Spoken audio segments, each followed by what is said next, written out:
Hello, Internet Land. It's time for another exciting episode of Geekbike with your host, me.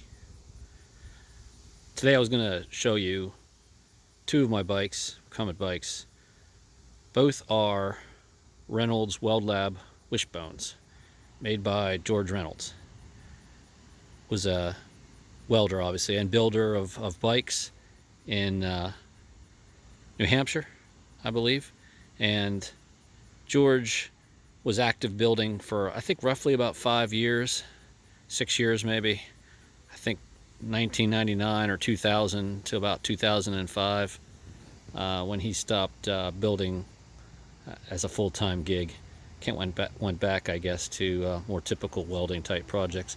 But in any case, the first model he ever came out with was the Wishbone, and he had two different versions. Well, he had a lot of different subversions of the Wishbone, but two major types, as I understand it. The first one was the one you see on the left here, was what some people call the Wishbone Classic at this point. It was made, you see the frame has some pretty interesting construction. I'll get to that in a moment. And then, he made these for a while. Not sure how many he made. But later on, he made the so-called RT version. RT meaning round tube, which it obviously has there. The construction of the Classic, believe it or not, is made out of sheet metal, basically, and it's welded at the corners. You can see there's a weld there, there's a weld there, there's one on all four corners. And my understanding is the reason George abandoned the Classic type construction is that it was so painstaking to build. So he would, and he built the frames in several pieces. So ignoring the chainstays in the back, this main section comes up to a frame joint right here by the idler. You can see he inserted one section to the other and welded it there. Gave it a sort of an angled edge, I guess, to try to distribute stress and a little better. And then he had this curved section in the middle here. And there's another joint just in front of the head tube, similar kind of trick. Then of course the boom section, extremely short boom section there, makes up the front part. Chainstays are pretty conventional, basically a rectangle tube shape. There don't appear to be any welds on these that I can see, other than at where the dropouts were attached, and obviously where it connects to the main frame. He made these out of steel, but the unusual appearance you might be noticing and some of the corrosion you're seeing is he had these nickel plated. Apparently he could get his frames nickel plated for not much extra cost, or maybe no cost over painting, and it's kind of nice not to have any paint to flake off. But nickel coating isn't perfect, and eventually these show rust. I mean, at this point, the bike is, over 20 years old, so you can see quite a bit of surface rust up here. None of it is very deep, it's all really superficial, but it doesn't look nice, that's for sure. At some point I'm going to have this thing painted, or blasphemy, I might do a rattle can job on it. For now, it doesn't concern me too much. Gives the bike a bit of a crude appearance. The bikes weren't the most refined out there to begin with. One person on Bent Rider Online jokingly said they saw this bike out on Fury Road, which I thought was pretty funny. George's designs got quite a bit more refined as time went on, and I think the RT design shows that. It's a more conventional construction with using round tubes. However, one of the things that I understand he did, and there's some evidence to it that makes it kind of unique, is, I don't know if this is going to really show up, this bag's kind of in the way, but there is a weld on the top of the tube that goes from here through the bend, and it runs a little ways back in under the seat. And there's a similar weld, starts about in the same spot, runs back and ends, it's about right in there, maybe a little bit forward of that. Any event, what he seemed to do is he seemed to cut a slot in the frame, and then he inserted a reinforcement sheet. Again, sheet metal work, I think. And then he welded the slit in the tube with the sheet inserted in a bead along top and bottom. And I think what he was trying to do is make sure, you had as little bending here at this pivot point in the frame as the bend in the frame as possible. And I call it a pivot point just because if you think about how tension in the power side chain creates at the idler location being at the bend in the frame, that chain's going to want to pull up on the frame, basically straightening out that bend in the frame. So there's a lot of stress concentrated there. It's also right in the middle of the bike, more or less. So a lot of the bending stress is maximized at that location.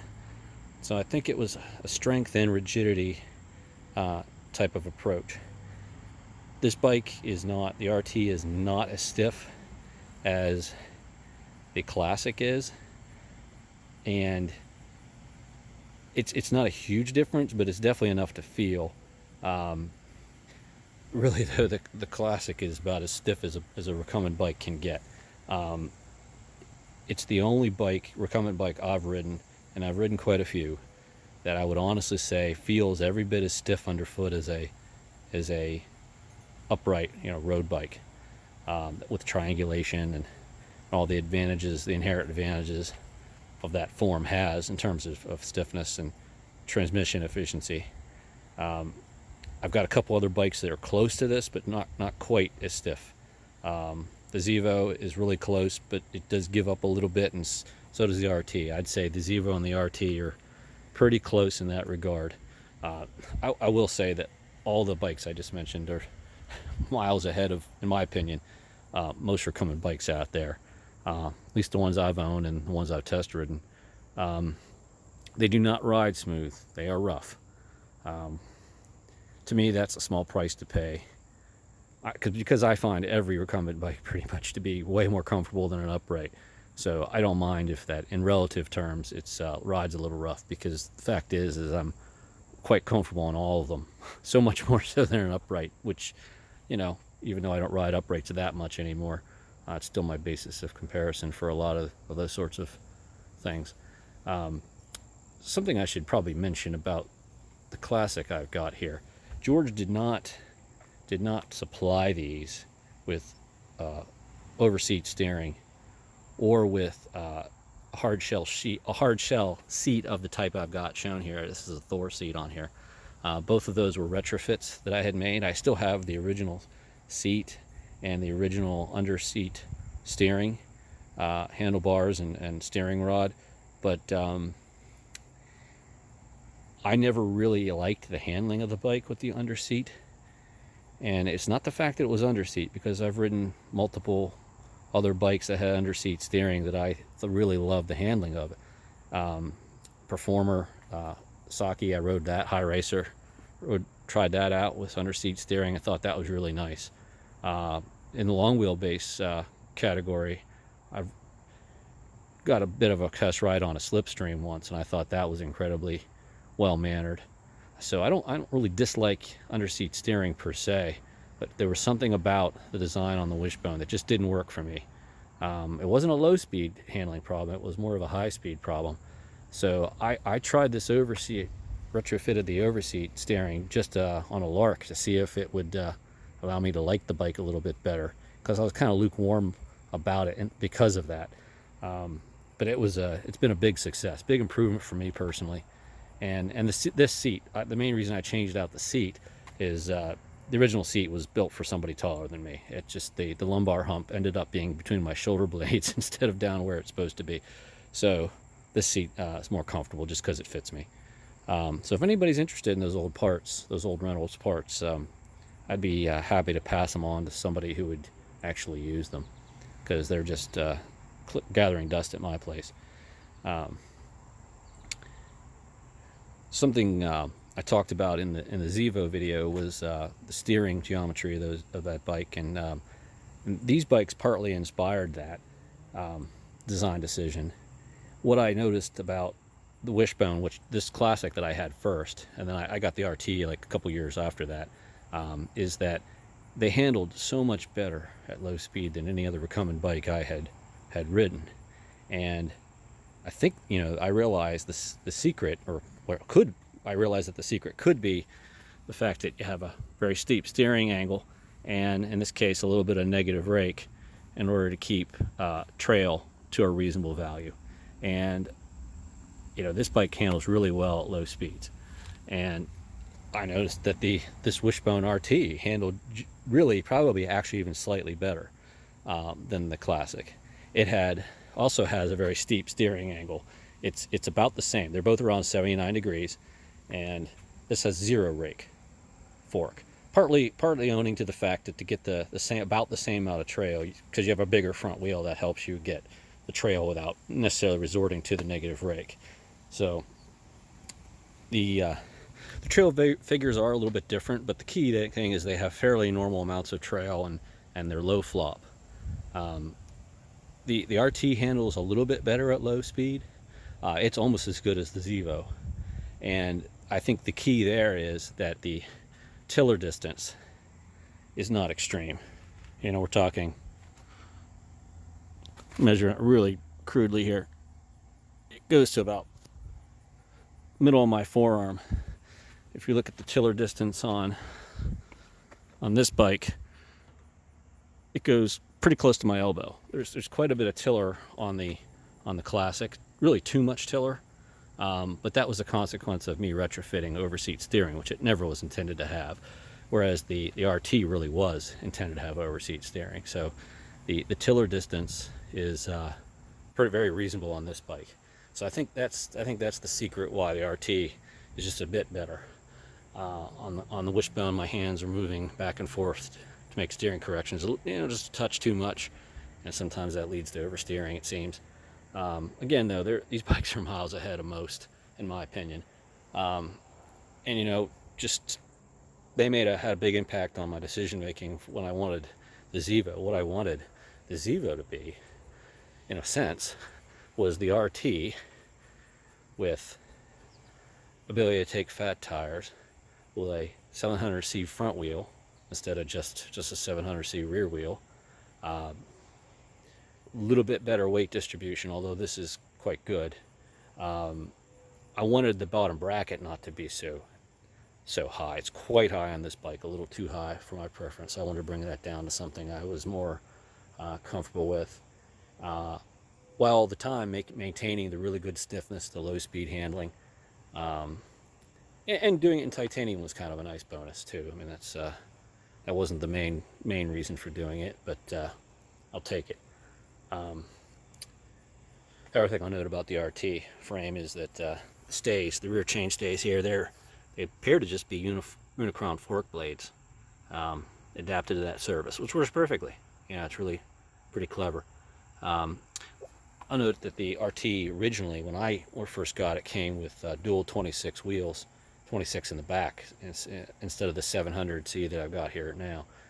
I made that modification partly because of the bottom bracket height that I told you about.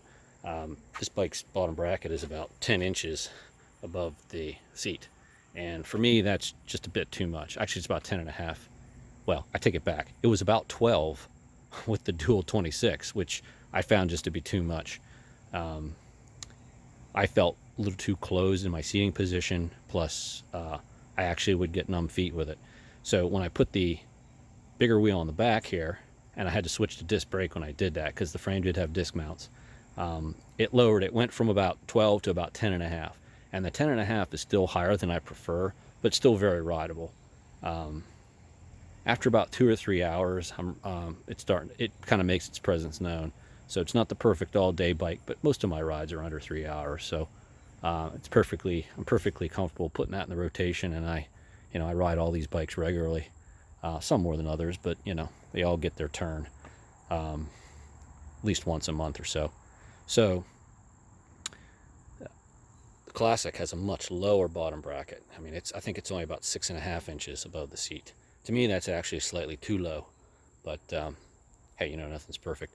It does seem to help with climbing a little bit, to have a little lower legs. and climbing is what this bike really excels at. It's not the fastest bike on flat ground. I think the 20-inch wheel hurts it on rough pavement, and the bottom bracket's just a tiny bit low for ideal aerodynamics. But again, it's, you know, different bikes for different purposes. You know, the RT was the fastest overall bike I had ever had until the Zevo came along. It's small increments, but it's very measurable and repeatable, really, for me. So, yeah, well, that gives you an idea of what the Reynolds Wishbones were all about. George had other designs that came after the Wishbone, the T-Bone and the Z-Bone. I'd love to own one of those someday. So if anybody's out there who's looking to part with one, talk to me. I'm interested. It's not going to be a collector's item that sits on the wall. It's going to get ridden, but loved and taken care of. So if anybody's got any questions, just go ahead and ask away. Talk to you later.